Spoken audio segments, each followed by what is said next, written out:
ঘটে গেল,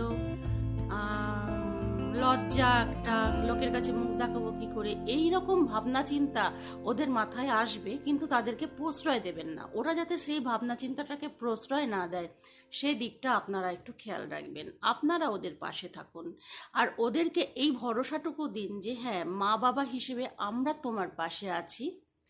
কে কি বলল তাতে আমাদের কিচ্ছু যায় আসে না। এবার হয়নি, পরের বার নিশ্চয়ই তুমি সফল হবে। পাশে আছি, সমস্ত কিছু আমি সামলাবো, সব ঝড়টা আমার ওপর দিয়ে যাবে, তুমি রিল্যাক্সে থাকো। কারণ ওরা টিনেজ, ওরা এই সময়তে অনেক রকমের ভুল পদক্ষেপ নিয়ে থাকে, অনেক ভুলভাল কাজ করে ফেলে। কারণ ওরা তো ভবিষ্যৎটা বুঝতে পারে না, না, ওদের মাথায় অত বুদ্ধি আসে না, ওরা ম্যাচিওর নয়। জীবনটা ওরা কতটুকু দেখেছে বলুন? তো বাবা মা হিসেবে আপনারাও কিন্তু মাথা গরম করে বা লজ্জা পেয়ে বা